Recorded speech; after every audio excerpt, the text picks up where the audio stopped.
with Gareth Southgate announcing his departure from the English national team. It's over. He has officially announced his departure.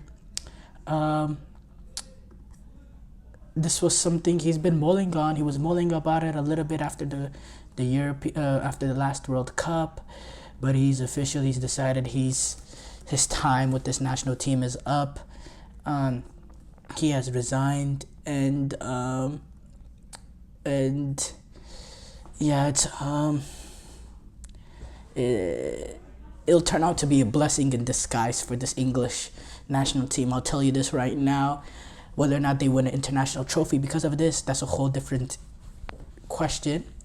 But yeah, he came out with a statement saying, "As a proud Englishman, it has been the honor of my life to play for England and to manage England. It has meant everything to me and I have given it my all. But it's time for a change and for a new chapter. Sunday's final in Berlin against Spain was my final game as England manager." Southgate, he actually played. He had 57 caps for England and had 102 games coached as England manager, and that's only more. He's only coached less than Walter Winterbottom and Sir Alf Ramsey. But yeah, he took over as England manager in 2016, and compared to past England managers in recent history, he has by far, in terms of tournament success, has been most successful in guiding England to the 2018 World Cup semi-final and guiding them to the Euro 2020 final and the World Cup 2022 quarterfinal, and then the final again at this summer's European Championship, which was the first major final that they've played on foreign soil, playing it in Germany. Now, Southgate, he started off in the England setup by being the head of elite development in 2011. He climbed up the ranks of the youth national team and eventually, replaced Sam Allardyce in 2016, who was the interim manager after that European Championship debacle. He has, it's been an up and down tenure for Gareth Southgate. He has been hugely credited with the change in terms of how the culture amongst England national team and the feeling amongst the squad. He's had no off the field baggage like some past English managers has had, and he's really brought the fans back into it in terms of support of the national team.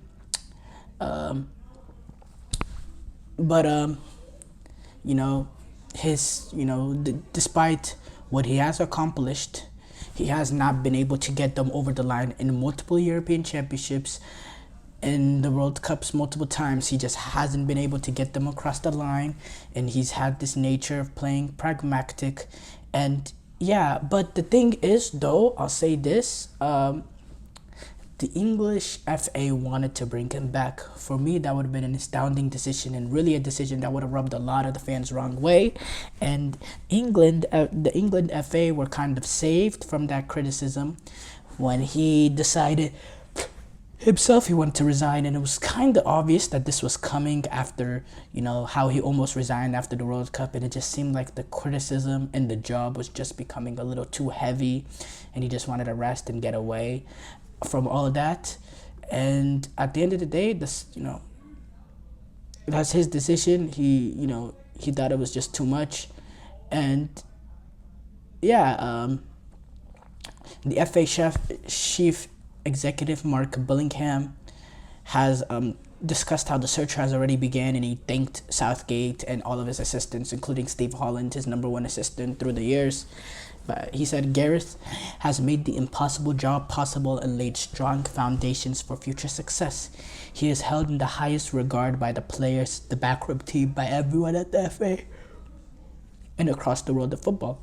We are very proud of everything Gareth and Steve achieved for England and will be forever grateful to them. The process for appointing Gareth's successor is now underway, and we aim to have our new manager confirmed as soon as possible. Our Nations League campaign starts in September, and we have an interim solution in place if it is needed. We know there will be inevitable speculation, but we won't be commenting further on our process until we appoint.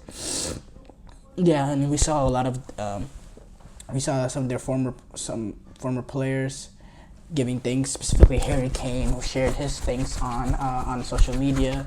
Boss, thank you for everything you have done for me and our country. You have been one of England's greatest ever managers. It has been a pleasure to have served as your captain throughout. You helped our nation connect and believe in our team again. There have been so many highlights, and we made many memories together that will last forever. Good luck with your next chapter, and I'm sure we'll see each other around. Thanks, boss. Now, I discussed all his positive natures and all that, but it's time we discuss why this could be a blessing in disguise for England, or why this will be a blessing in disguise for England. Gareth Southgate, he accomplished more than previous English managers, but in terms of the way that they played and how the draws opened up for them at a multiple European Championships, getting to play no real team at this European Championship till the final. The last European Championship, getting to play basically the entire tournament at Wembley. The World Cup, having the draw open up for them at the World Cup in 2018, getting to face a weaker Colombia and Sweden team to the semifinal, where they lost to Croatia, the first decent team that they played. Let's be 100% for real when we talk about England, and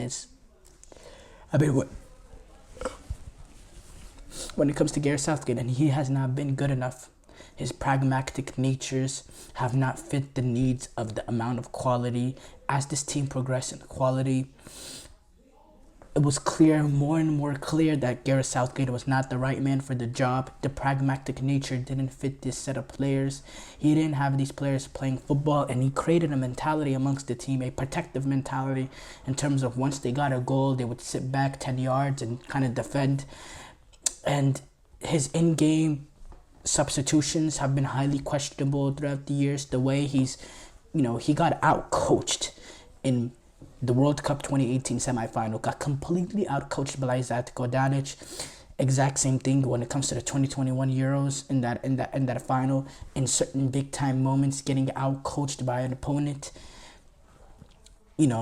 His in-game flexibility has been very, very bad. In terms of the lineup choices, having so many favorites. In terms of, Kyle Walker, how does Trent Alexander-Arnold not get in over Kyle Walker, especially at this summer's European Championship?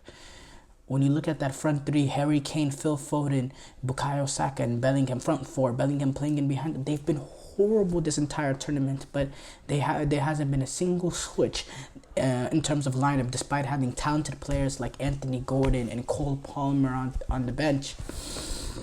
And how Kobbie Mainoo, he was one of the better performances for this England team, and it took two players failing at that position before Kobbie Mainoo was put in there, even though many people thought Kobbie Mainoo should have started from the beginning.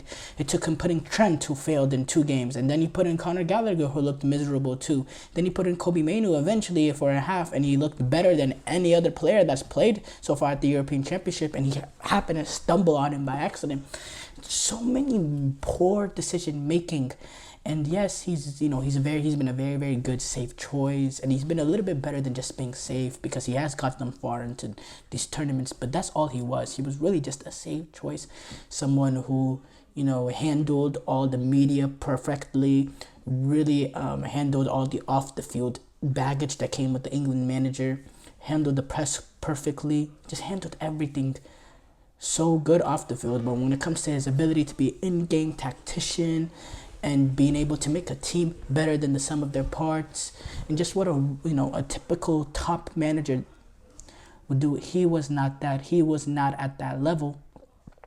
And I think there is plenty of managers that can come in period, that can take this team to a different level. Maybe, in taking this team to a different level does not necessarily mean winning trophies, because that is the next level for England. When you look at the fact that they've reached 2 finals, European Championship back-to-back finals, they reached a semi-final in 2018. But in my opinion, they could take the next level and still, maybe not, like, I don't, I wouldn't necessarily judge the next coach whether or not he's better or not than England, better or not than Southgate, just based on winning, because there's a lot of luck involved with it. I'll tell you this, based on based on these past few years, you put in a better manager in, and he gets the lucky draws that Southgate has gotten, or he gets the entire home European Championship, which they will get in 2028 actually.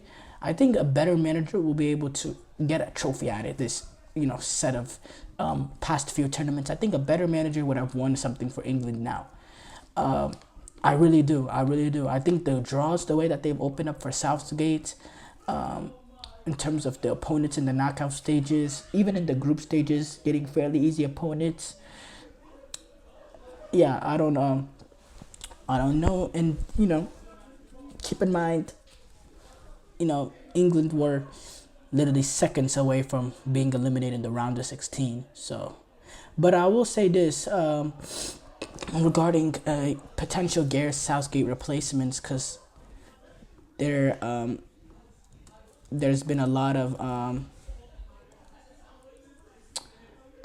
talk regarding it, and